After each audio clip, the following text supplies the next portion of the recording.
di atas sofa itu kita ke sofanya dipepet ke dinding. Dipepet ke dinding, terus di dindingnya itu ada hiasan wayang kulit, tapi gede banget. Terus lagi enak-enak nonton gini, kaget setengah mati kita loncat dari itu sofa. Karena si itu gimana caranya, pakunya tuh dipepet mepet banget. Jadi ini misalnya penggeraknya, ini dipepet kanan kiri. Kayak dikunci gitu. Kayak dikunci gitu. Tapi itu bergerak begini-begini. Mau minum? Saya bilang gitu. Bukan itu. Tahu nggak? Dia itu apa sih itu? Begitu saya itu dia kan sambil nyubitin saya kan, paha saya dicubit-cubitin gitu. Itu katanya. Di ujung tempat tidur sama ada cewek berdiri.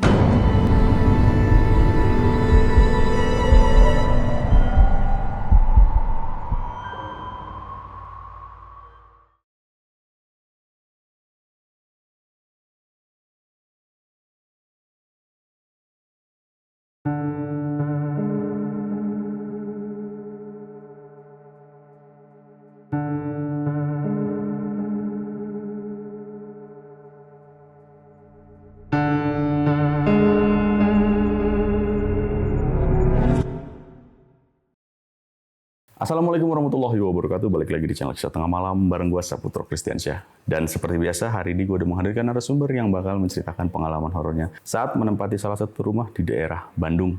Oke, kita sapa dulu aja. Sebelah gue udah ada Tante Dias nih. Halo Tante. Halo. Sehat Tante ya? Alhamdulillah. Alhamdulillah. Nih Tante, nempatin rumah di daerah Bandung nih Tante. Iya benar. Itu Bandung mananya nih Tante? Bandung Utara. Bandung Utara. Oke. Ini nempatin dari tahun berapa nih Tante? Jadi saya tuh lahir dan besar di situ. Saya lahir dari tahun 70.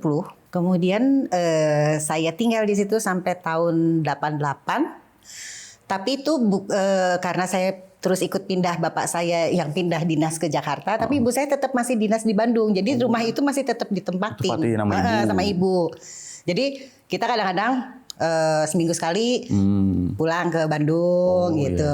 Iya. Berarti ini yang intensnya dari tahun 70 pas habis lahir sampai 88. 88. Tahun 80-an lagi nih. Soalnya kemarin juga cerita kan tahun 89 si Bang Dida tuh. Buset dah ini emang sih kadang-kadang kita kalau dengar cerita-cerita dari orang yang tahun 90 ke bawah gitu ya. Jadi bisa gimana ya? Zaman itu beda jauh gitu loh. Ya, emang. Perbedaannya gitu loh. Yang dulunya tuh kalau mau beli sesuatu harus jalan dulu, sekarang tinggal nyampe. Iya. Jadi Tante nih ngalamin ya perubahan-perubahan zaman kayak gitu. Iya.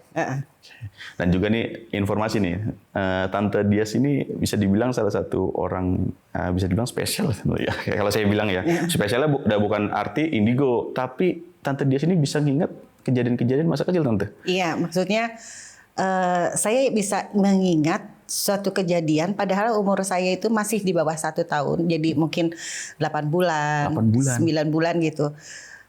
Saya juga nggak tahu kenapa.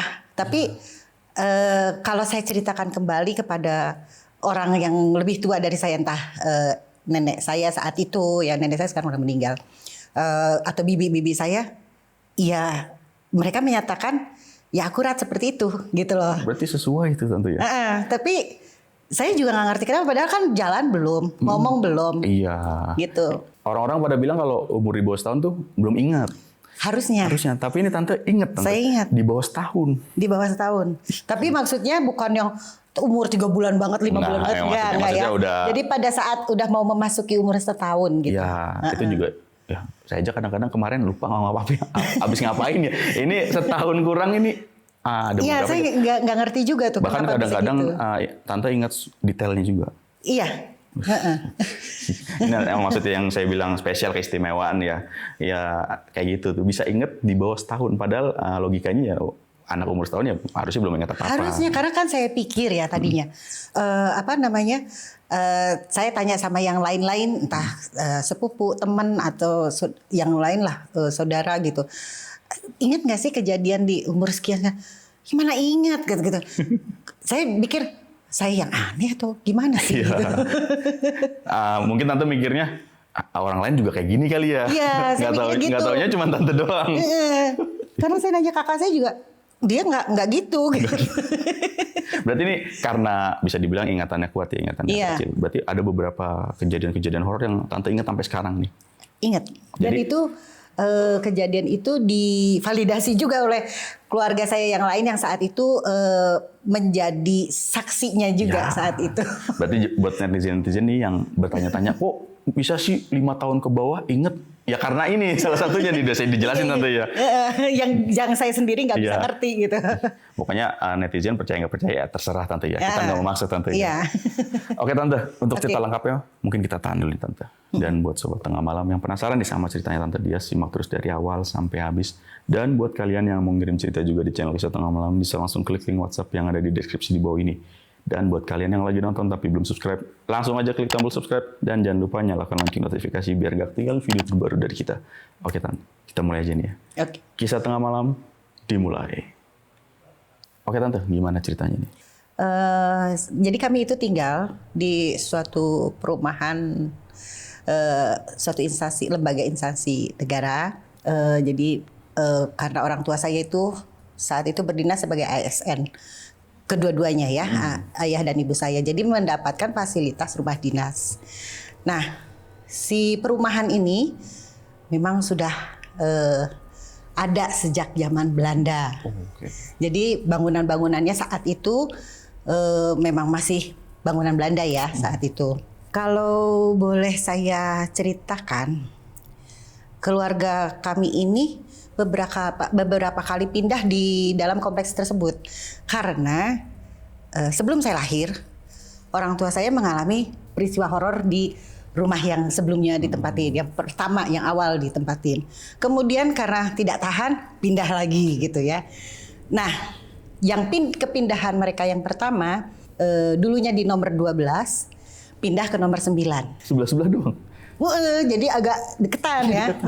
Pindah ke nomor 9. Ya kan pikirannya nggak akan ada apa-apa mungkin ya. Nah saat itu di nomor 9 itu saya lahir di rumah nomor 9 itu. Ada satu kejadian ya. Jadi yang saya bilang saya bahwa belum bisa ngomong, belum bisa jalan gitu ya.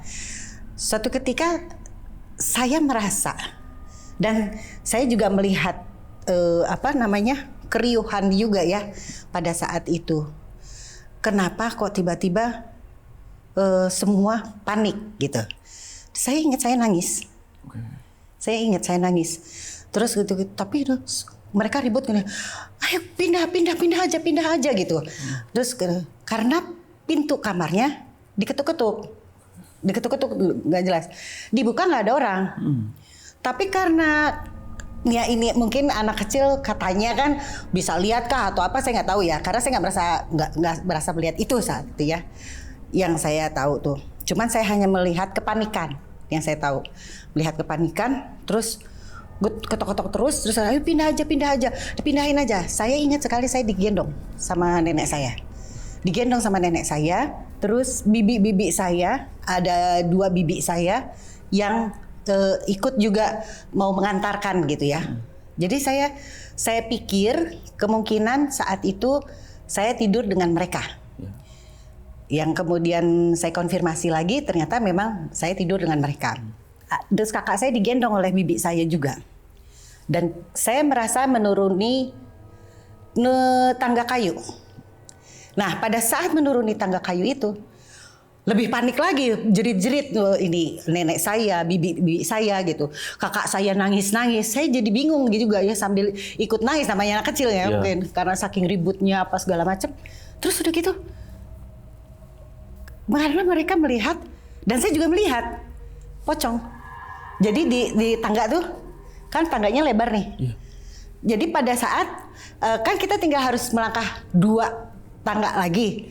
Tapi ternyata di situ ada pocong tiduran. Jadi kan mereka panik kan. Jadi sedangkan tadi ribut-ribut diketok-ketokin kamar, mereka bingung antara mau naik lagi apa turun lagi. Karena ternyata maksudnya mereka pindah aja, mau mindahin saya dan kakak saya ke kamar yang digunakan oleh orang tua saya.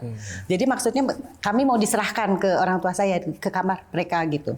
Tapi kemudian ternyata yang saya ingat kemudian adalah saya merasa badan saya diserahkan ke bapak saya.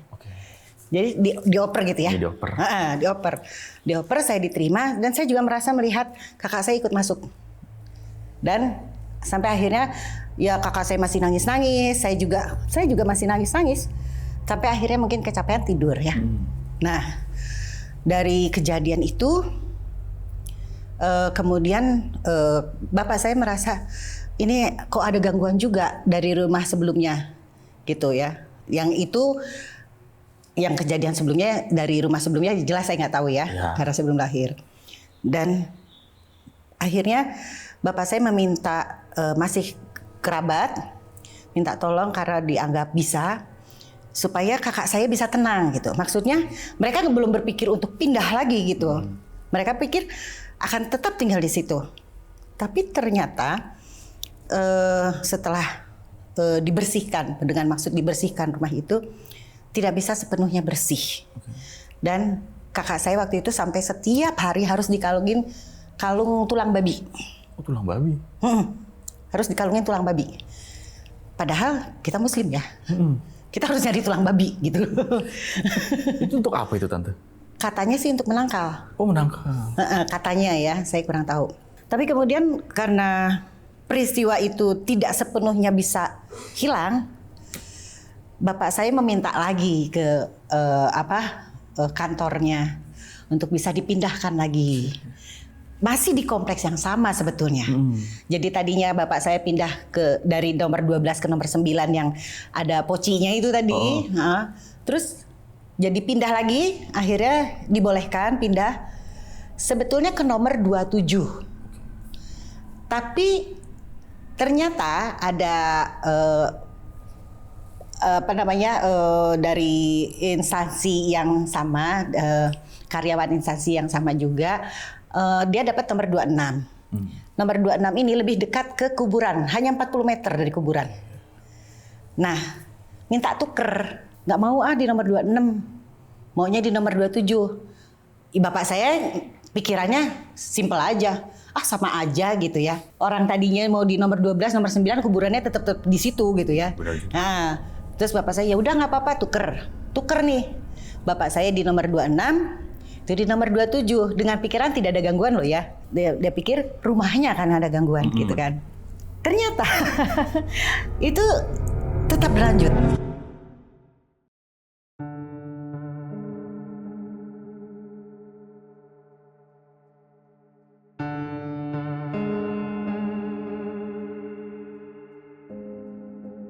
Kemudiannya saya semakin gede juga ya.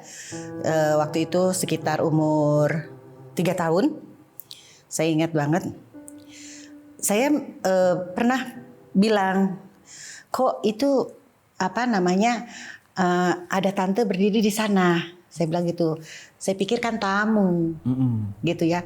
Tapi malam-malam namanya anak kecil kan senang lari-lari, senang lari-lari gitu, main-main di dalam rumah gitu.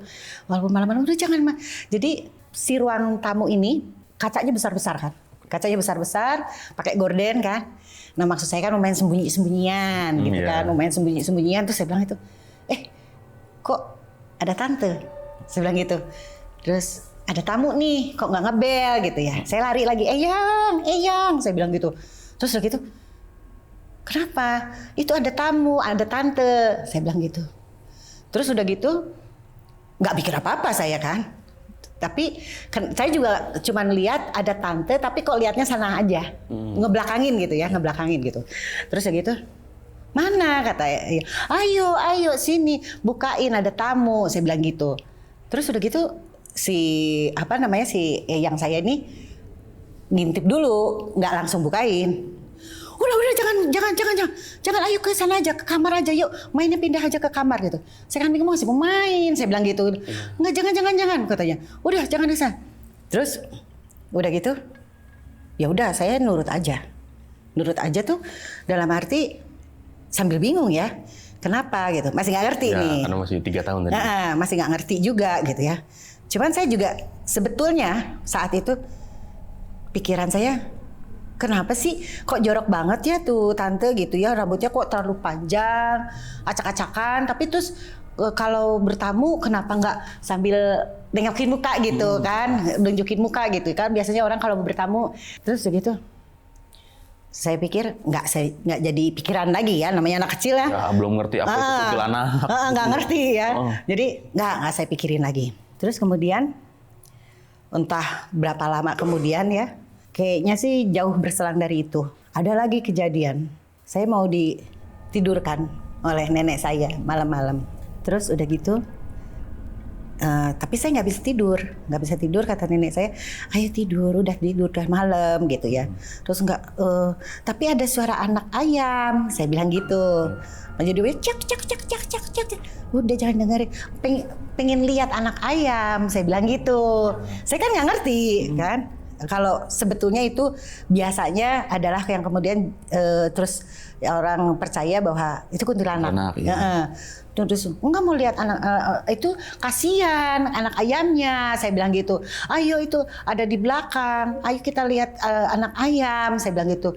Kasihan udah malam kedinginan, saya bilang gitu. Terus nenek saya udah tidur aja. Tapi saya kan nggak bisa tidur. Ayo, saya maksa-maksa terus sampai kemudian cak. Tiba-tiba terus nah di situ saya baru ketakutan, nangis saya kan. Saking kok jadi gitu, itu suara apa saya bilang gitu kan. Suara apa? Sampai akhirnya makanya tidur, ayo tidur kata nenek saya gitu. Tidur. Sampai akhirnya ya udah saya tidur. Akhirnya kemudian nggak ada lagi ini kejadian aneh-aneh. Saya seperti biasa ya namanya anak-anak, sampai kemudian tiba-tiba nenek saya harus pindah karena saudara saya, sepupu saya itu lahir di Dida yang tadi sempat ikut. Om Dida yang kemarin datang nih. Itu lahir, jadi dia ingin membantu mengasuh tante saya.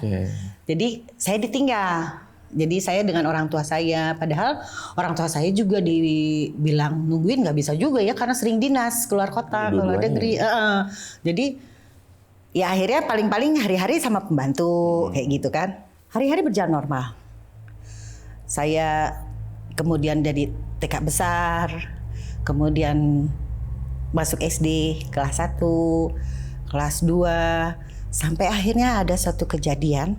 Jadi tahun 80 itu termasuk renovasi yang pertama. Nah saat itu sebelumnya awalnya banget kenapa terus jadi direnovasi juga alasannya. Sebelumnya bapak saya dapat gangguan. Jadi ya ada yang ngirim ya. Ngirim. Ada yang ngirim gitu. Sampai bapak saya sakit jadi mati sebelah. Tapi dicek darah itu darahnya warnanya hitam, bukan merah. Yang bagian matinya. Yang ininya juga yang bagian ini. Jadi kalau dicek darah, diambil darahnya hitam. Nah, sampai akhirnya jadi dipanggilin orang yang ngerti lah ya. Karena waktu dipanggilin orang yang ngerti itu, awalnya kan di bawah tempat tidur itu ditemukan kain kafan, beras warna macam-macam nih. Beras warna macam-macam, bunga macam-macam, terus ada jarum, ada silet, ada macam-macam lah. Benda tajam gitu ya.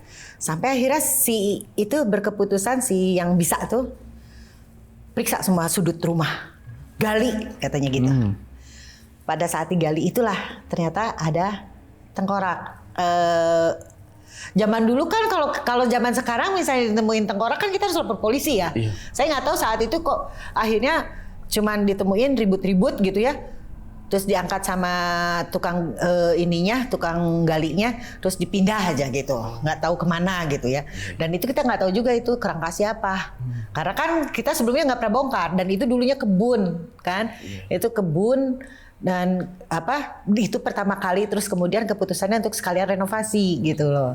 Waktu saya SD itu, saya itu pengen mulai punya kamar sendiri. Tadinya kan tidur sama kakak saya. Saya penakut, tapi pengen punya kamar sendiri gitu loh. Merasa udah gede gitu. Saya merasa pokoknya pengen punya kamar sendiri gitu. Kakak saya penakut. Nah terus dia tidur sama siapa dong gitu ya. Nah terus udah gitu saya nggak mau tahu. Pokoknya saya pengen tidur sendiri, pengen punya kamar sendiri. Akhirnya ada kakak sepupu saya perempuan itu diajak tinggal sama ibu saya. Jadi anaknya uak saya itu diajak tinggal supaya mau nemenin kakak saya. Jadi hari-hari dia sekolah dan tinggal di tempat kami gitu.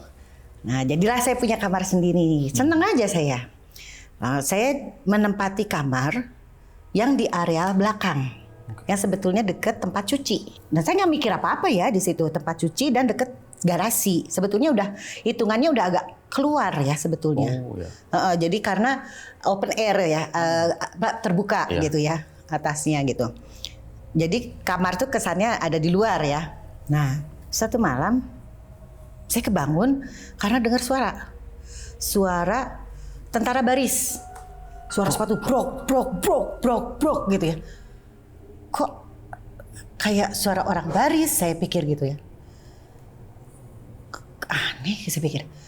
Antara takut tapi penasaran. Saya mikir, keluar nggak ya? Deg-degan saya, deg-degan. Keluar nggak ya? Saya pikir, yaudah deh keluar aja deh. Saya kaget setengah mati. Itu langsung saya bantingkan apa? Karena saya lihat sepatu tapi nggak ada badan.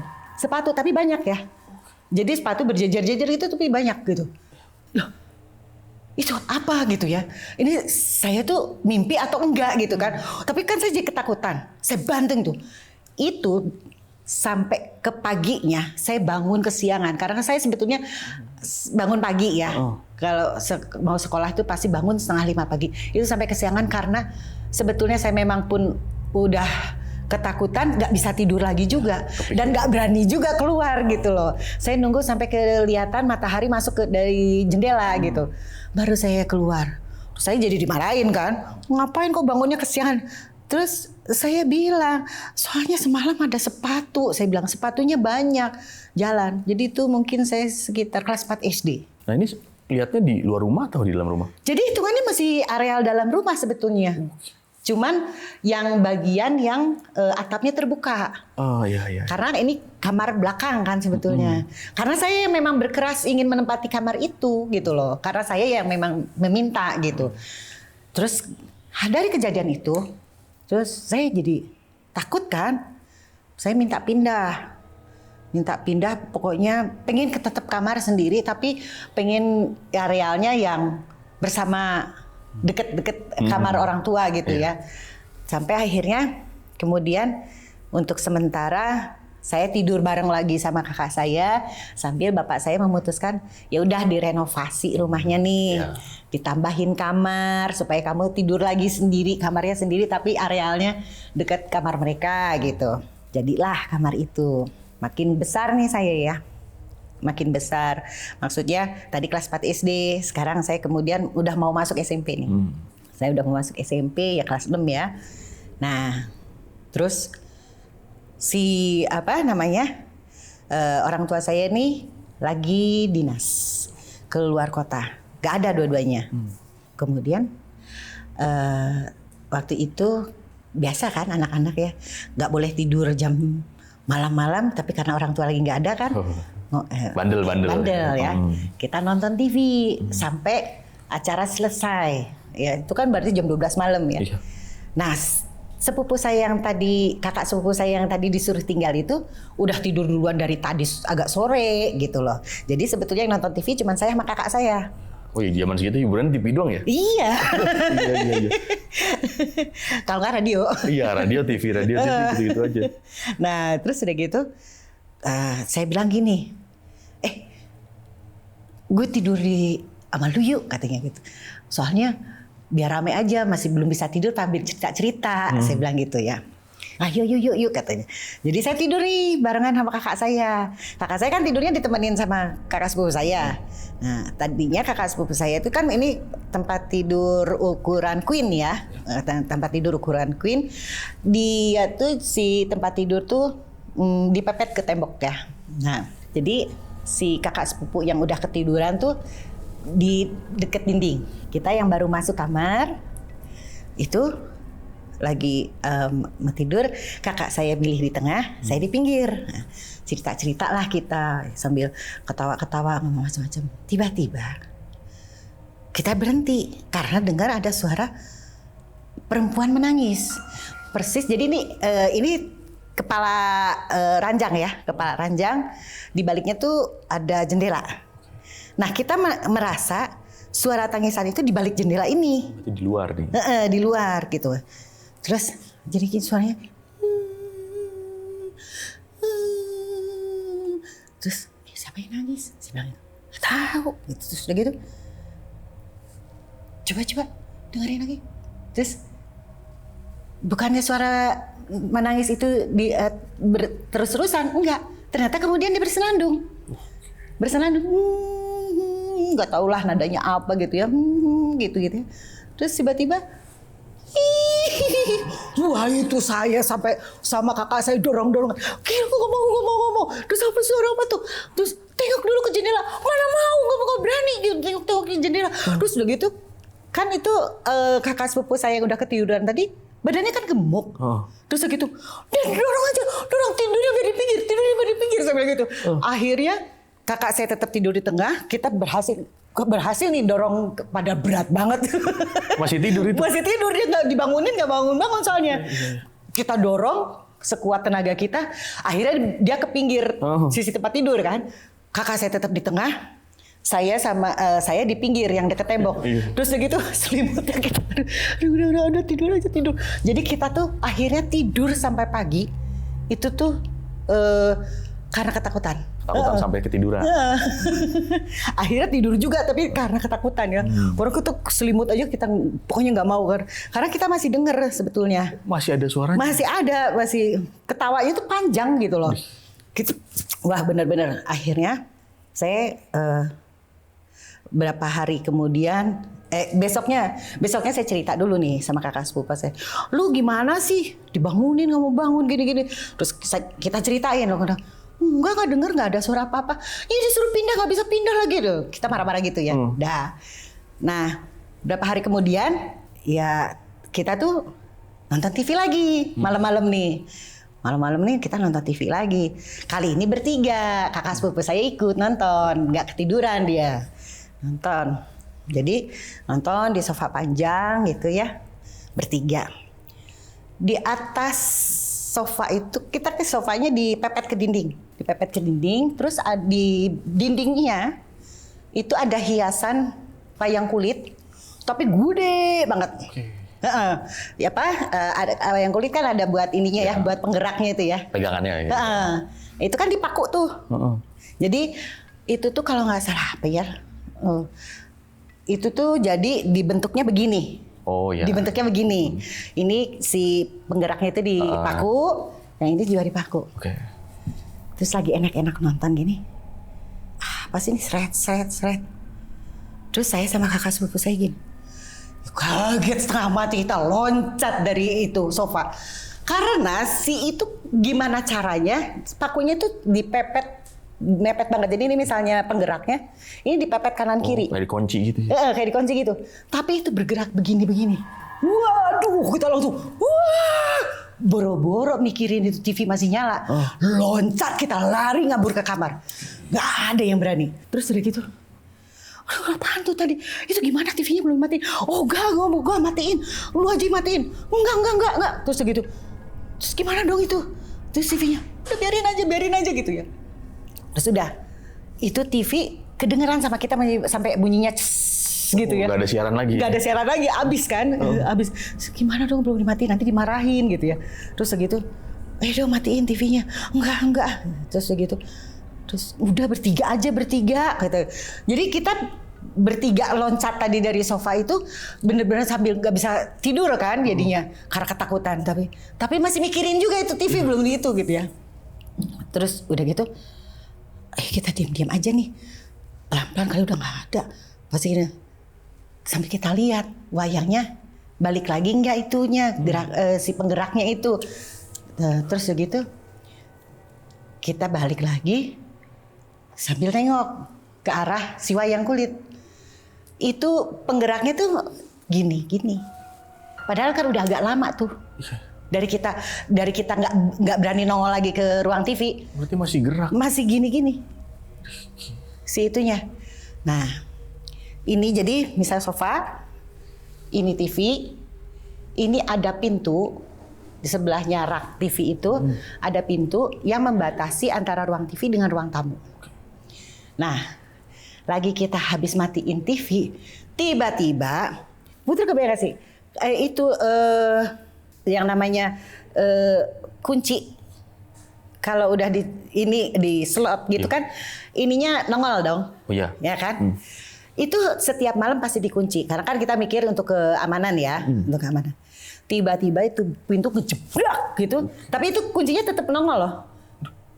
Kuncinya tetap nongol, tapi nggak jebol. Dan dari pintu, jadi dari ruang tamu itu ke arah ruang TV, asap keluar. Pss, gitu yang putih gitu. Dan baunya bau wangi. Wah, kita jerit lagi itu, lari ngabur lagi, ngacir lagi kita. Boro-boro mikirin mau nutup pintu itu lagi. Nggak berani kita balik ke situ lagi. Padahal kan habis matiin TV masalahnya kan. Orang matiin TV aja kita nunggu berlama-lama kan. Sambil kita juga deg-degan karena ternyata pas balik ya itu masih gerak. Masih gerak kan. Balik lagi langsung. Udah apaan tuh? Apaan? Baunya bau wangi banget. Mana ada asapnya gitu ya. Dan bayangan kita udah jelek ya. Kalau ada bayangan asap terus nanti ada apa gitu ya. Gue tahu kita udah mikir yang enggak. Udah enggak, ngeri. Selang sebulan kemudian si kakak sepupu nih sakit. Terus udah gitu karena dia sakit, saya juga kan orangnya seru ya. Saya senang aja terus tidur gitu barengan mereka. Jadi kadang-kadang walaupun punya kamar sendiri tetap suka ngikut-ngikut gitu ya. Nah itu saat dia sakit itu saya ngikut tidur di kamar kakak saya dengan kakak sepupu saya itu. Tidur aja seperti biasa. Terus udah gitu tiba-tiba, Dek, apaan sih? Saya bilang gitu ya. Bangun, kata dia. Apaan sih? Mau minum? Saya bilang gitu. Bukan itu. Tahu gak? Dia itu apa sih itu? Begitu saya itu dia kan sambil nyubitin saya kan. Paha saya dicubit-cubitin gitu. Itu katanya. Di ujung tempat tidur tau gak? Ada cewek berdiri. Itu pakai kebaya warna hijau dengan kerudung hijau. Jadi ini hijau tua, ini hijau muda gitu. Tapi ngeliatin aja. Tertutup berarti nih? Rambutnya nggak kelihatan semua? Enggak. Jadi kayak itu aja gitu aja pakai kerudung gitu, pakai jadi diselendangin gitu aja ya. Si kerudungnya gitu biasa aja. Saya kan mikir gimana caranya masuk? Kita kan pintunya dikunci. Itu siapa? Saya bilang gitu ya. Nggak tahu. Udah. Nggak usah dilihat. Dek, lo lihat juga. Udah nggak usah diomongin. Saya bilang gitu. Nggak usah diomongin. Saya bilang gitu ya. Terus gitu. Oke deh. Terus sampai ketiduran pagi lagi. Oke, itu masih ada sosok merem sampai ketiduran. Ya, ketakutan kayak gimana? Bener-bener nggak bisa ngeliat itu. Gini, sebetulnya pengen ngintip kita selalu pasti. Cuman kan kelihatan dari ujung mata masih ada udah dimerem lagi. Tiba-tiba ujung sampai akhirnya capek kan kayak gitu. Ketiduran lagi. Berarti itu berdirinya lama. Lama banget. Dan itu melototin masalahnya. Itu melototin. Udah. Kemudian itu jadi omongan kita kan. Itu siapa ya kemarin ya? Kok bisa kan kamar kita kunci gitu. Gimana dia caranya masuk itu siapa? Udah gak usah nanyain siapa, saya bilang gitu. Udah pasti yang enggak gitu ya. Nah, udah gue gak mau deh lihat yang gitu lagi kata sepupu saya gitu. Terus kakak saya kan gak tahu. Terus apaan sih katanya gitu. Ya lu sih tukang tidur gitu ya. Mana lu tahu kita lihat apa? Emang apa? Kita ceritain gitu. Masa kata dia gitu. Nggak percaya. Percaya dia. Oke, nggak apa-apa. Kemudiannya berapa minggu kemudian, ya kan saya tidur di kamar saya. Kalau kakak saya tidur sama kakak sepupu saya. Ada lagi. Saya mau tidur. Dan itu biasa saya nyetel lagu, ya kan. Jadi zaman dulu disco ya. Kalau sekarang jedak-jeduk ya. Ya, sekarang jedak-jeduk. Dulu disco ya. Nah, kan kenceng tuh. Maksud saya kan kenceng tuh dalam arti kan itu lingkungan rumah kami tuh sepi ya. Iya. Sedangkan saya kan takut maksudnya. Membunuh rasa takut, volume agak gede. Iya. Lampu dimatiin, pakai lampu kecil di atas tempat tidur gitu loh. Lagi dengerin kayak gitu. Tadinya kan jadi di atas dulu kompo ya. Pakai vinil, Bun? Hah? Pakai vinil, Bun? Enggak pakai itu tip kompo. Oh, tip kompo. Iya, iya. Iya kan? Oh, iya, iya. Zaman dulu tip kompo. Nah, di atas tip kompo itu saya taruh kaleng minuman Coca-Cola. Nah, itu kenceng banget tuh. Itu padahal udah 11:30 malam. Kenceng banget. Kalau saya maksudnya buat membunuh ketakutan. Jadi saya kencengin gitu loh. Kalau ini kita taruh tengah, kalau mau tumpah aja gini. Iya. Ini bukan. Ini dilempar ke arah saya. Kayak mental gitu. Iya, airnya kemana-mana. Bayangin Coca-Cola lengket kan? Iya. Dan itu pada saat itu kelempar, saat yang bersamaan juga lampu utama nyala. Padahal saklarnya di sana. Ini tempat tidur saya nih. Oh. Ini tempat tidur saya di sini. Saklar di sana. Mati gua. Kenapa bisa nyala sendiri? Kenapa gue jadi dibanjur nih gitu ya? Terus udah gitu, itu volume turun. Volume turun sendiri. Kaleng kelempar. Saklar lampu utama nyala. Bingung kan? Aduh, kalau gue matiin. Jadi saya walaupun penakut, tetap namanya lampu itu nggak bisa tidur saya kalau terlalu terang. Benar. Jadi setidaknya lampu tidur. Lampu tidur. Terus, aduh ini lengket lagi. Kalau mau keluar, males gitu ya. Kok kayaknya ntar jangan-jangan di luar terus ada apa gitu kan. Jadi pikir yang enggak. Aduh lengket nih gitu ya. Tapi lampu mesti dimatiin deh. Tetep ke saya. Matiin lampu, balik lagi ke tempat tidur. Jadi jaraknya lumayan agak jauh nih. Karena kamarnya gede ya. Saklar lampu di sana, tempat tidur di sini. Nah itu udah saya matiin, baru setengah jalan. Nyala lagi. Saya dipakai main nih sama dia. Terus saklarnya cetek nggak? Iya yang cetak-cetak itu. Ya maksudnya kepencet? Sama dia bunyi cetek gitu. Iya. Cetek gitu kan. Wih nyala lagi. Aduh. Kok dinyalain lagi gitu ya. Mau teriak gimana kan. Aduh dalam hati saya. Itu kakak saya sama kakak sepupu saya udah pada tidur. Maksudnya mau teriak-teriak.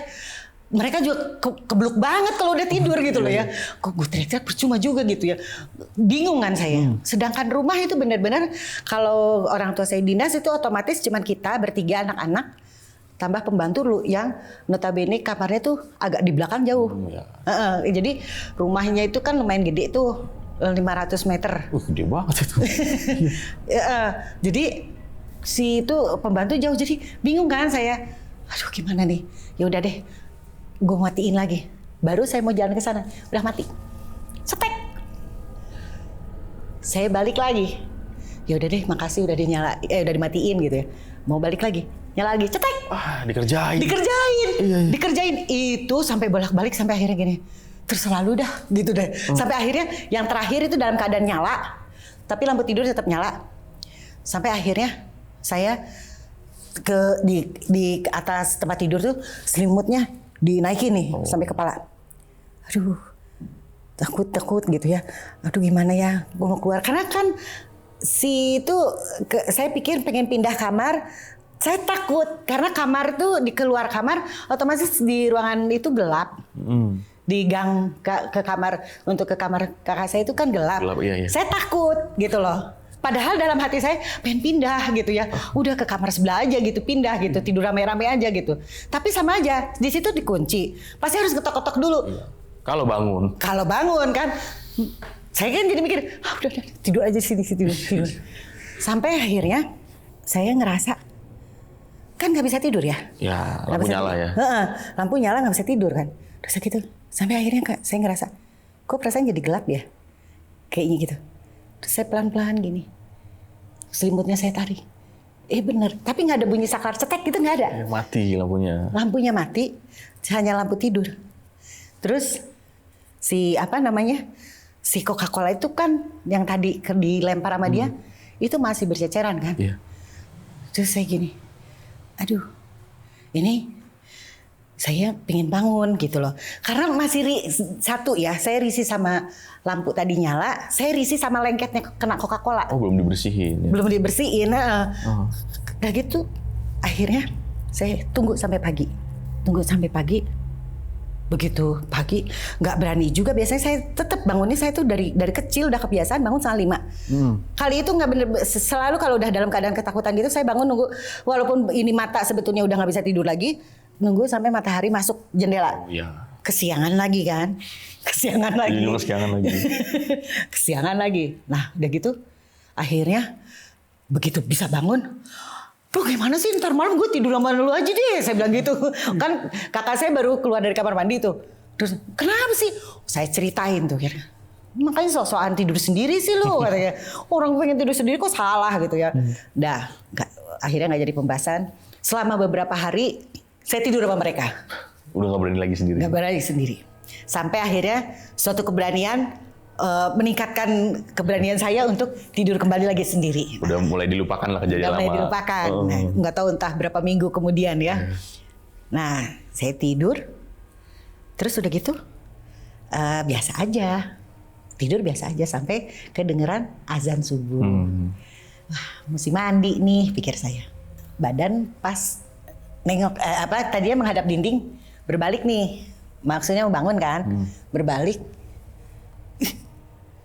Siapa lagi nih? Saya pikir ada yang sholat. Saya selalu ingat ya, kamar saya selalu terkunci. Kalau mau tidur, begitu masuk kamar langsung saya kunci slot. Ini siapa yang sholat? Itu ruku, jadi kena saya yang dipakai. Terus saya dipantatin gitu. Dirukuin. Dia lagi ruku kan. Terus saya gitu. Siapa ya? Saya bingung. Aduh nggak berani nih, karena dalam bayangan saya kalau gue tengok jangan mukanya rata gitu. Iya. Udah sugesti duluan.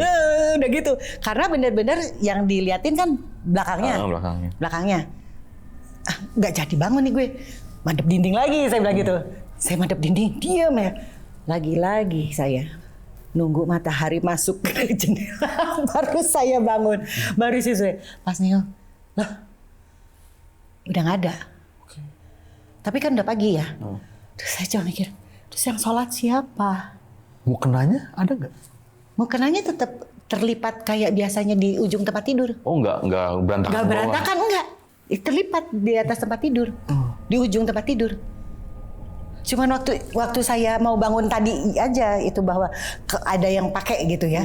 Tapi sesudahnya terlipat di ujung tempat tidur. Tapi motifnya bener itu. Itu punya saya. Itu punya saya. Terus lah, gue sholat aja belum. Sini siapa yang sholat kan jadi gitu kan. Iya. Nah makanya saya nggak berani nengok. Tapi kan nggak bisa tidur ini emang karena udah pagi kan. Orang udah dari situ, aduh ini bener-bener deh pikir saya. Kenapa? Jadi di saat-saat itu tuh teror tuh memang terus-terusan nih. Lagi gencar-gencarnya. Lagi gencar-gencarnya. Nah udah nih kita ini apa namanya pas saya bangun. Saya ceritain lagi, ada kejadian gini. Masa sih ada yang pakai mau kenal lu?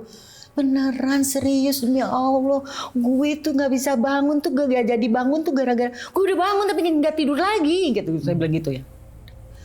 Nah dari situ saya ingat banget dari kejadian itu nggak berapa lama libur karena awal puasa. Oh iya. Libur awal puasa kan libur ya sekolah.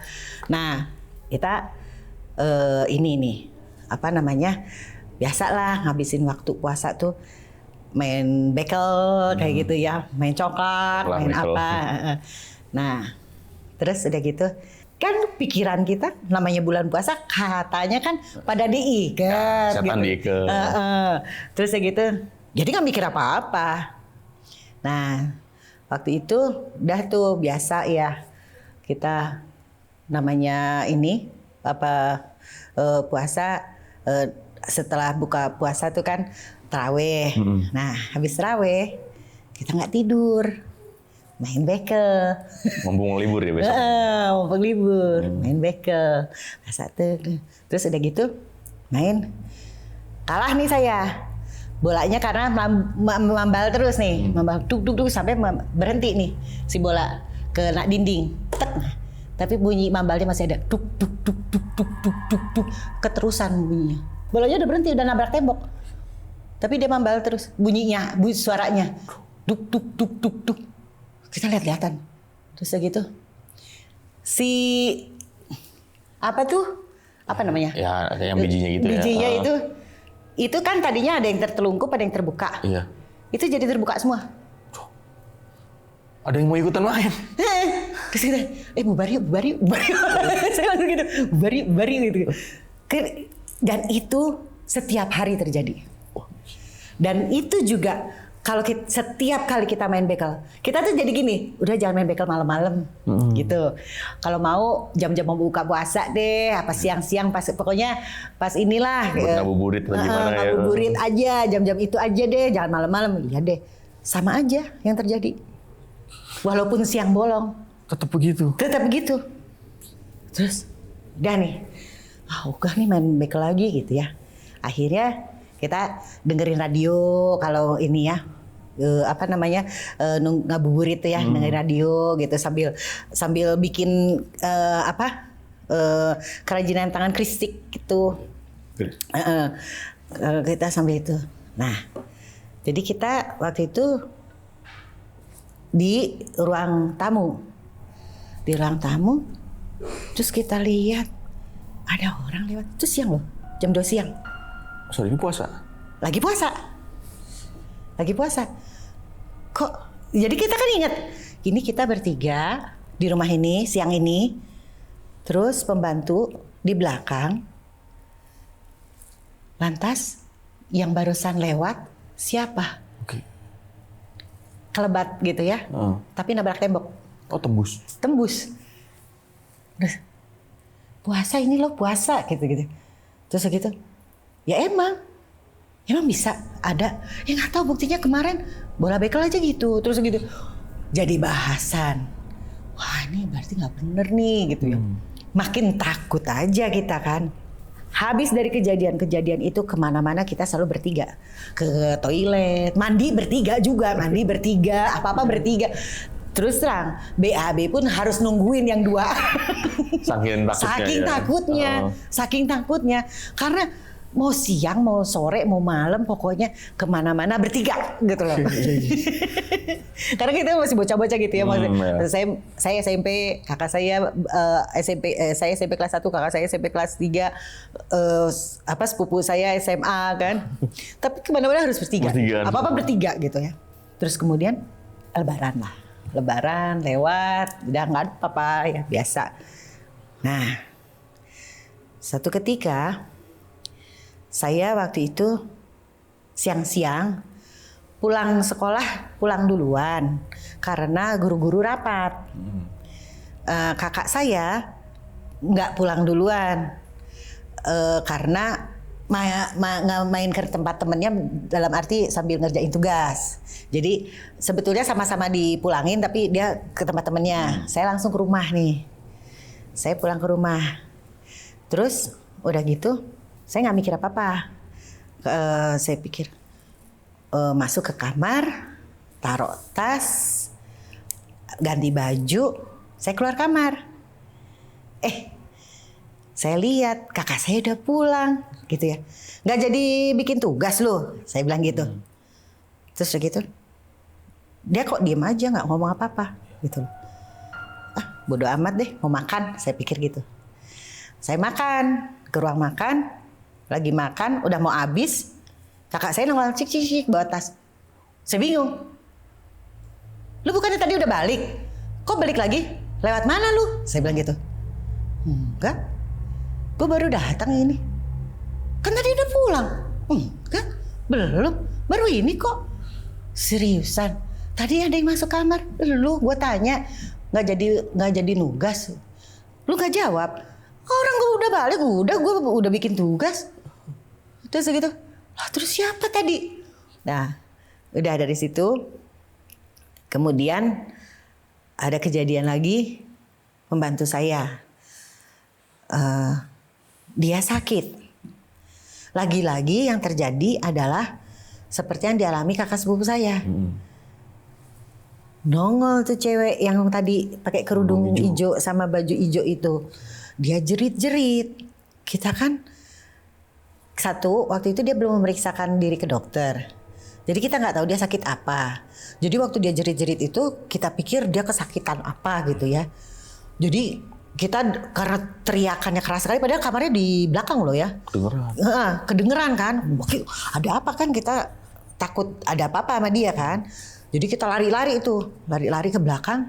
Karena ini jujur aja ya, otomatis orang tua kita tuh jarang sekali ada di rumah. Sering dinas. Sering dinas keluar kota, keluar negeri gitu loh.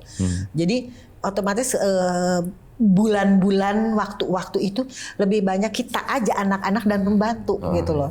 Ya, jadi waktu itu kan kalau misalnya ada sesuatu kan kita ditinggalin uang, kalau dia sakit kita harus obatin gitu, ya kan. Jadi kita perlu tahu nih kenapa sih pembantu ini sampai jerit-jerit gitu. Terus Bi kenapa Bi jerit-jerit gitu waktu kita samperin gitu. Itu nggak bisa ngomong dia. Itu apa itu. Udah kita kasih minum. Masih itu. Udah diam dulu, tenang aja. Lama sampai kurang lebih setengah jam, 1 jaman gitu ya. Sampai akhirnya dia diam sambil nafasnya memburu gitu kan. Gitu. Coba kenapa? Yang sakit yang mana? Bukan itu. Apa itu? Ada perempuan berdiri. Perempuan dari mana? Nggak tahu. Pakai kebaya hijau, pakai kerudung hijau. Jadi saya langsung lihat-lihatan nih sama kakak sepupu saya, karena dia ngalamin kan, dan saya juga sempat lihat gitu kan. Kita cuma langsung berpikir ya, kenapa ya kalau yang sakit didatengin gitu sama si hijau ini gitu ya. Terus gitu, Bibi kalau misalnya Bibi takut tidur di belakang, tidur sama kita deh rame-rame di dalam gitu. Iya, bareng-bareng jadinya. Udah tidur kan, maksud saya gini, kalau kakak saya tidur sama kakak sepupu saya, ya udah Bibi tidur sama saya deh di kamar saya. Ya. Nah, sama-sama ada temennya gitu. Terus gitu, enggak nih katanya, takutnya dia ganggu gitu ya. Tapi ya udah deh terserah gitu. Malamnya itu dia jerit-jerit lagi. Terus kita juga sambil dengar dia, sementara dia jerit-jerit. Jadi pada saat waktu yang bersamaan dia jerit-jerit, itu di kamar mandi, bukan kamar mandi, sebelahnya kamar dia tuh kamar cuci. Oh iya. Kamar cuci, baknya gede banget. Itu kayak ember diisiin air gitu ya, bunyinya gitu ya. Tapi dia jerit-jerit histeris gitu. Dia tuh tadinya ternyata mau matiin keran, maksudnya. Karena dia dengar suara keran, terus dia juga sambil mikir yang di kamar mandi siapa ya gitu loh. Nah itu dia histeris itu karena si Gayung gerak sendiri. Ngisi air. Wah, gila. dia jerit-jerit itu. Oke, iya. Dia jerit-jerit itu. Loh, jadi itu malamnya. Jadi dia masih dalam keadaan sakit ya. Dia masih dalam keadaan sakit, dia cuman inget nggak ada yang kerja kan, kalau dia sakit kita nggak nyuruh dia kerja juga ya, kita suruh istirahat bener-bener. Nah justru pikiran dia, loh emang si Eneng malam-malam nyuci apa gimana gitu loh, pikiran dia kok keran masih nyala, terus ini air kok kayak yang udah penuh tapi kok kayak diisi terus ya. Gitu loh. Itu yang dia jerit-jerit karena si Gayung ini sendiri, ya. ngisiin ember gitu loh. Tapi tante dengar suaranya kan? Pas saya kesana, pas saya nyamperin, tinggal jerit-jeritnya dia, itunya enggak. Si airnya, tapi riakannya ada. Riakannya ada, tapi kalau gayungnya saya nggak lihat. Saya nggak lihat. Pembantu saya, menurut penuturannya dia begitu. Wah tadi ininya gayungnya gini, kata dia. Terus segitu, masa sih? Jadi saat itu ada juga yang kita salahin sebetulnya. Jadi sebelumnya si Bibi ini berpartner. Jadi dulunya pembantu kita 2. Kemudian keluar 1. Si Bibi ini kan orang Garut. Yang satu lagi nih orang dari Jawa, dari Delanggu. Yang si Delanggu ini kan keluar. Iya. Si Mbok nih. Nah, jadi ada suatu kesalahan. Jadi kita nyalahin soal si tempat cuci ini sampai ada kejadian kayak gitu karena si Mbok ini pernah merasa mimpi didatengin nenek-nenek kehausan. Dari kejadian dia mimpi itu si tempat tidur lagi tempat cuci itu kamar cuci itu sama dia dikasih kopi sama kembang. Kayak kasih sajen berarti ya. Kayak mancing juga kan jadinya. Iya. Nah yang kita salahin ini gara-gara si Mbok nih gitu ya. Karena memang dari situ Putra hampir setiap malam itu ribut kamar mandi tuh. Kayak ada sesuatu gitu. Jadi kayak ada kegiatan aja. Kayak ada kegiatan. Ya lama-lama si Bibi nggak tahan dong. Iya benar. Iya kan? Dia sendirian soalnya. Dia nggak tahan. Akhirnya dia keluar juga. Nggak ada pembantu berarti. Iya, akhirnya dia keluar juga. Terus saya bilang gini ke kakak saya. Kan yang bisa mutusin orang tua ya. Boleh atau enggak ya keluar gitu ya. Sedangkan orang tua lagi nggak ada. Saya bilang sama kakak saya, Mbak, ntar kalau ibu telepon bilang si Bibi emang boleh pulang kan sama kita ditahan-tahan tunggu ya sampai ibu pulang gitu ya. Enggak ini pokoknya jadi memang boleh nggak pulang gitu. Masa kita juga nggak ada pembantu suruh cari gantinya juga susah saya bilang gitu ya. Terus gitu kata kakak saya, iya coba nanti kalau pas ibu telepon katanya. Iya belum bisa ngabarin ya. Belum bisa. Berarti mau nggak mau nunggu orang tua nelpon, baru ngabarin. Iya. Iya bener. Iya. Walaupun juga nggak tahu nomor teleponnya. Nggak tahu kan di luar kota. Terus hotelnya apa? Ya, nggak tahu kan. Terus udah gitu waktu itu kan masih telepon rumah. Iya. Ya kan? Nggak ada handphone. Bener. Ya, ntar kalau ibu telepon gitu, saya bilang gitu, kasih tahu, tanyain, emang boleh bibinya pulang apa nunggu ibu pulang gitu. Terus segitu, akhirnya pas ibu kebetulan ada telepon itu tuh 2 hari apa 3 hari kemudian gitu ya dari kejadian itu baru si ibu telepon. Gimana kabarnya? Makan gimana? Sekolah gimana? Kayak gitu kan. Terus segitu, Bu itu si Bibi pengen pulang, nggak tahan. Kenapa? Diceritain lah gini ada kejadian di rumah gitu. Ah masa? Bukan gitu, nggak percaya juga kan. Terus segitu, beneran Bu katanya gitu. Tapi kita juga emang denger sih gitu ya. Si kamar cuci itu sering banget ribut air gitu sama ember kayak dibanting lah kayak apa gitu ya. Terus gitu udah tunggu sampai ibu pulang katanya. Ditahan-tahanin tuh si Bibi udah jangan pulang dulu, jangan pulang. Dia sampai gini, nggak digaji juga nggak apa-apa pokoknya pulang kata dia gitu. Saking takutnya karena dia nggak bersedia juga ditampakin lagi sih, walaupun itu dia cuma lihat sekali tapi dia ketakutan banget kan. Terus ditambah suara-suara. Sampai akhirnya ibu saya pulang. Ibu saya pulang nggak bisa nahan juga. Ya udah deh kita nggak ada gantinya sementara ya udah Bibi pulang. Tahu nggak apa yang terjadi pada saat dia udah pulang? Wah teror makin menjadi-jadi. Kita lagi tidur nih. Kita lagi tidur malam. Jam 2 malam ada yang ngulek di dapur. Cobek. Ada yang ngulek. Terus gini. Bangun, saya itu ketok-ketok kamar. Saya kan ngetokin kamar kakak saya. Bangun. Saya bilang gitu. Bangun. Batik. Saya bilang gitu. Panggil kakak. Caning. Saya bilang gitu. Panggil sepupu saya. Bukain pintu. Terus gitu.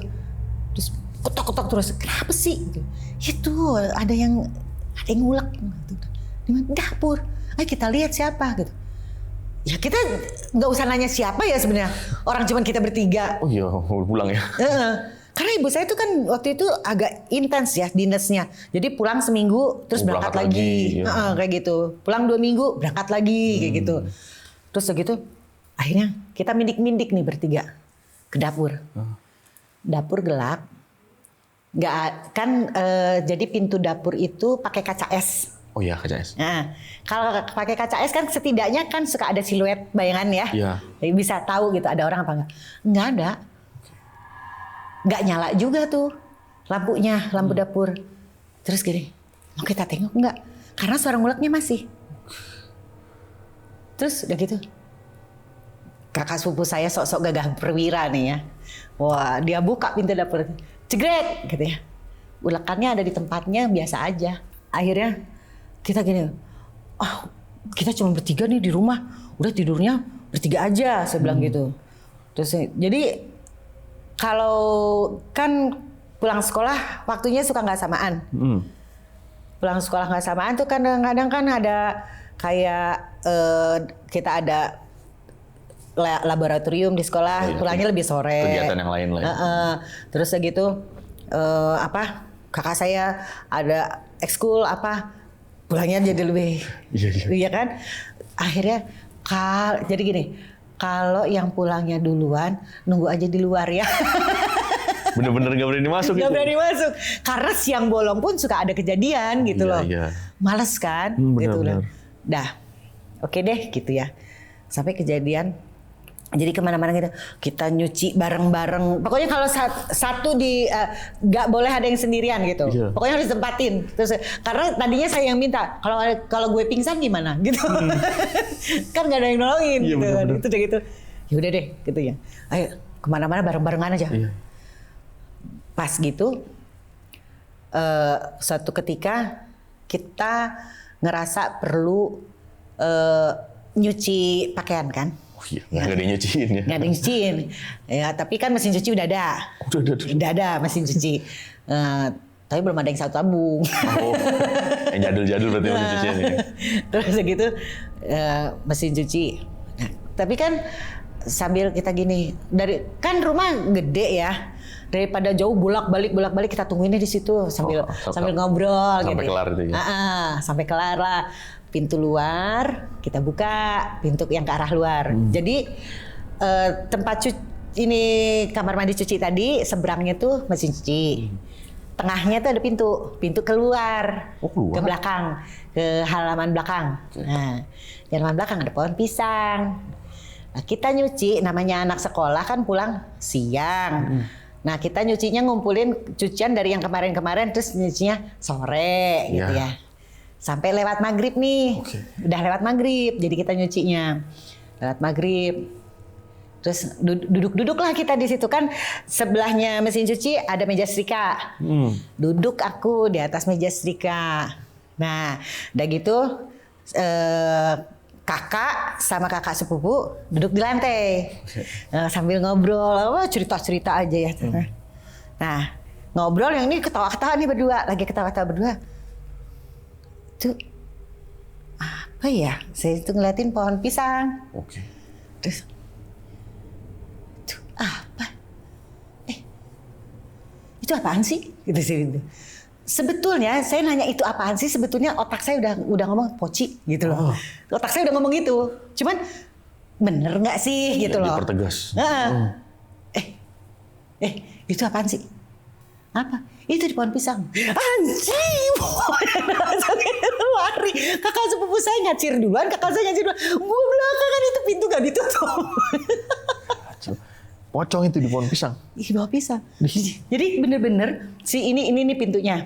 Jadi ini kamar mandi cuci. Ini mesin cuci. Nah ini pintunya gini nih, tengah nih. Nah pintu dibuka. Gitu loh.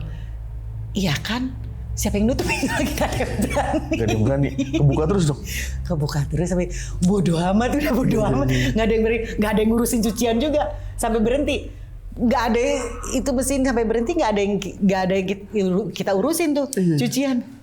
Sampai kemudian bapak saya tuh diangkat lagi jabatannya, tapi kepaksa harus pindah ke Jakarta tahun 88 tuh. Karena saya pikir seru juga nih kalau pindah ke Jakarta gitu. Kan bapak saya nanya mau pindah nggak ke Jakarta? Karena kakak saya keterima di UI waktu itu. Pengen sama kakak gitu loh. Karena kan pada saat tahun 88 itu kakak sepupu saya juga udah nggak barengan di tempat kita lagi. Karena selepas dia SMA-nya selesai, dia balik lagi ke rumah orang tuanya. Dia paling tua ya kakak? Dia paling tua, kakak sepupu saya tuh. Nah, jadi tahun 88 itu bapak saya diangkat lagi jabatannya, tapi harus pindah mau nggak mau di Jakarta. Di instansi tersebut masih di instansi yang sama, tapi harus pindah. Karena harus pindah, ya saya pengen juga seru nih kalau pindah ke Jakarta. Karena perumahan kami itu kan sepi ya. Saya mikirnya Jakarta rame nih gitu kan. Hingar-bingarnya tuh sudah gitu. Kan bapak saya bilang, bapak saya udah mulai nyicil beli rumah di Kelapa Gading gitu kan. Oke nih, kayak saya pikir gitu, pindah aja deh. Gitu. Akhirnya saya ikut pindah sama bapak saya, tapi ibu saya tetap dinas di Bandung. Jadi kita seminggu sekali atau 2 minggu sekali pulang nengokin ibu gitu. Berarti tapi di Jakarta kebanyakan. Iya. Dari tahun 88. Iya. Dan itu pun nengokin ibu tuh nggak selalu waktunya pasti gitu ya. Jadi kadang-kadang ya ibu yang ke Jakarta kalau kita ya nggak bisa. Karena kan dulu sekolah sampai hari Sabtu ya. Iya. Saya juga ya kadang-kadang kan ya, capek kan. Kalau lagi pengen kesana ya kesana, kalau lagi ibu pengen main ya main. Ini random capek. aja loh pokoknya. Bener juga sih, bener. Akhirnya ya udah kayak gitu. Dan kalau ibu saya mungkin karena memang jarang di rumah, otomatis dia kan kalau pulang kantor udah malam gitu ya, jam 7 nyampe rumah. Nah, makan, istirahat. Jadi ibu kalau kita tanyain, Bu ada kejadian apa gitu, dan udah ada pembantu lagi, dia nggak tahu. Sedangkan kita dengan pengalaman kita saat itu, yang kita alami ini luar biasa ya gitu ya. Sering banget dapat kejadian-kejadian yang aneh-aneh gitu loh. Sedangkan orang tua kita kalau kita ceritain, masa mana mungkin kayak gitu kan, ngeselin kan ya. Iya. Sedangkan kita ngelihat beneran, kita ngerasain beneran, tiap-tiap kita gitu, jadi keki kan. Iya bener, jadi kesel sendiri. Ya namanya orang tua gimana ya. Terus tapi juga di awal-awal yang buat umur 8 bulan tadi kan, ini kan ngalamin juga kan orang tua. Gini, saya umur 6 bulan. Yang pocong di tangga itu. Itu yang jadi umur 8 bulan saya tuh hanya bapak saya. Karena waktu saya umur 6 bulan, ibu saya berangkat ke Inggris untuk sekolah lagi. Sendirian berarti bapak. Bapak doang. Berarti yang punya cerita mungkin bapak. Kalau bapak sih mengakui banyak cerita. Kalau bapak mengakui banyak cerita, kalau ibu mungkin agak tahu dah. Ya, mungkin kan karena bapak juga tadi dari nomor 12, nomor 9, pindah lagi ke nomor 26. Itu kan ngalamin semua kan? Iya. Waduh. Kalau ibu kan begitu saya umur 6 bulan, ibu ke Inggris sekolah dan jadi saya memang lebih dekat sama bapak karena besar tuh sama bapak. Gitu ya, dan bapak lebih tahu juga hari-hari. Iya betul. tahun 70 sampai 88. Tapi sekarang rumah masih ada tante? Masih. Dan itu bolak-balik direnovasi. Oke. Bolak-balik direnovasi dalam arti tambah ruangan gitu. Nah, sekarang tante masih tinggal di sana bagaimana nih? Jadi tahun 88 sampai kemarin tahun 2023 saya itu di Jakarta.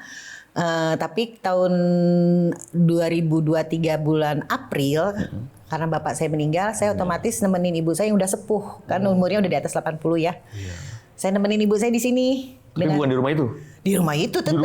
Di rumah itu tetap. Masih ada kejadian berarti? Ada. Sampai sekarang nih? Sampai sekarang. Nah, ibu kan udah sepuh nih. Ngalamin gak kejadian di sana? Apalagi sekarang tambah dia nggak dengar kan, udah nggak dengar, nggak tahu dia tuh penglihatannya udah berkurang, tambah nggak tahu dia. Kalau ada setan, siapa orang kali? Tapi kalau sekarang ini bapak saya nggak ada tuh, yang tinggal di rumah ini ada adiknya ibu, terus ada adik sepupu saya, terus saya, suami sama anak saya yang bungsu. Terus ada pembantu yang ikut dari kita dari tahun 96-an ya. Udah Jakarta berarti? Yang di Bandung nih. Maksudnya dari Jakarta ke Bandung. Oh, di sana netap berarti? Iya, menetap sampai sekarang. Dari tahun 96 sampai sekarang mereka, dan jadi pembantu saya sampai berkeluarga. Dengan sekarang tinggal dengan keluarganya. Itu rumah kegedean. Biar rame. Tempatin aja biar rame-rame, biar kurangin rasa seremnya ya gitu. Jadi mereka di rumah yang samping, benar. Mereka nempatin rumah yang samping sambil ya kalau kita pergi-pergian ada yang jaga rumah juga gitu.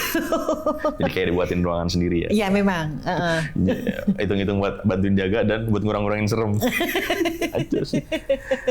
Nah tadi Tante pernah nanya nggak Tante? Kejadian umur 8 bulan tuh apa sih? Kan tante kan ingatnya cuman apa namanya ya digendong. Iya digendong, ya pocong itu ya. Kok bisa ada kejadian mencekam seperti itu kenapa? Pernah nanya nggak tante? Saya tanya sama bapak saya tanya sama nenek saya tanya sama tante saya, ya bibi saya itu, mereka bilang memang rumah itu serem. Oh. Memang ada sesuatu gitu. Memang ada sesuatu juga. Suka ada yang naik turun tangga gitu ya. Nah, tapi yang saat itu terekam kejadiannya yang sekalinya saya itu ngerasa ingat banget gitu. Nah, yang saya digendong itu gitu loh. Bisa ingat yang 8 bulan. Hebat banget nih tante nih. Aduh, kacau. Oke, tadi kan ini karena yang rumah nomor 26 ya. Kemungkinan tadi kan sempat nemu tengkorak nih. Apa itu kemungkinan tengkorak dari kuburan apa gimana? Nah, nggak tahu tuh. Karena kan gini, emang jarak kita dari kuburan itu 40 meter. Hitungannya deket dong ya. Deket, jalan kaki nyampe. Ngesot doang kan. Ngesot nyampe. Nah, karena memang tadinya jadi yang seberang kita itu memang tanah lapang gitu aja. Tanah lapang aja terus kuburan langsung. Dan kuburan saat itu kan belum dipagar kayak sekarang kan, makam-makam kan harus di benteng atau di kasih nisan. Kalau dulu kan kayak ya udah gitu aja. Batu. Gitu. Udah pakai nisan, cuman batasannya cuman kayak rumput ilalang doang gitu. Iya. Jadi kita nggak tahu batasan yang tepat. Kalau sekarang kan mau nggak mau namanya TPU kan harus dibatasi sama benteng atau dipagerin bagaimana kan supaya kelihatan oh itu batasnya gitu. Iya, batas area pemakaman ya. Kalau dulu enggak. Jadi terbuka, jadi kadang-kadang kita keluar rumah terus kita lihat batu nisan gitu. Apa jangan-jangan itu perumahan dulu bekas kuburan? Nggak tahu juga. Karena kan tadi nomor 9, nomor 12, nomor 26. Nah, angker semua kan? Yang karena saya jadi saya kan dengar kita pernah keluarga saya pernah tinggal di nomor 12 itu, saya dengarnya kan pada saat umur 3-4 tahun, ya kan? Saya telusuri nih nomor 12 yang mana. Oh, penasaran. Penasaran. Kan naik sepeda nih ke sana, naik sepeda. Oh, ternyata 12 paling deket. Paling deket kuburan. Jadi ibaratnya cuman 3 langkah aja udah masuk areal kuburan. Belakangnya rumah tuh. Oh, ke belakang rumah udah ada kuburan kelihatan kan. Pantes. Males ya. Pantesan. Berarti kemungkinan itu ya kalau bisa disimpulin ya asumsi doang ya. Satu perumahan mungkin dulu bekas kuburan atau gimana. Iya, atau emang mungkin bagian kuburan di sini tapi ada beberapa orang ngubur di daerah dekat perumahan. Jadi kalau yang alasan bapak saya pindah dari 12 ke 9 dulu ya. 12 ke 9 itu alasannya jahil banget gitu loh. Karena ada om saya yang ditelanjangin apa gitu. Ditelanjangin. Tapi ini kejadian pas tante belum lahir ya. Belum lahir. Makanya saya nggak tahu juga ya. Cuma dapat cerita aja. Cuma dapat ceritanya. Tante 9 tadi yang lebih parah kan pocong di tangga. Sebetulnya yang di nomor 12 juga kurang lebihnya ya sama sebetulnya. Sebenarnya 26 juga sama. Sih. Karena kan tadi cerita serem banget ya tante dari awal sampai habis itu serem banget dan ada beberapa ini ibaratnya cuma diceritain yang epik-epiknya dong tante nih. Iya. Sebenarnya kecil-kecilnya banyak nih. Banyak. Bahkan tadi juga dia sampai sekarang kan tante masih nempatin nih. Masih ada beberapa kejadian ya tante. Masih. Ini kalau ceritain semua mungkin. Kalau ceritain semua ntar sampai besok pagi sampai ya. Besok pagi. Sekarang aja jam 3 sore sampai maghrib ntar yang ada. Oke, itu tadi cerita dari Tante Dias nih. Jadi, itu rumah serem banget sih emang. Dan sekarang juga masih ada dan rumah dinas berarti itu ya? Iya, rumah dinas. Nggak boleh kita foto ya. Nggak enak. Karena salah satu instansi ya tadi dari sesuatu. Dan kita juga nggak mau nyebutin letaknya di mana. Tebak sendiri. Oke, thank you banget Tante. Terima kasih sama-sama. udah mau share pengalaman pribadi yang luar biasa seremnya. Dan buat Sobat Tengah Malam, gimana pendapat kalian? Tulis di kolom komentar. Kalau kalian suka dengan video ini bisa share, like, dan subscribe channel ini. Oke, segitu dulu akhir kata. Gue Putra pamit undur diri. Tante Dias juga pamit undur diri. Wassalamualaikum warahmatullahi wabarakatuh.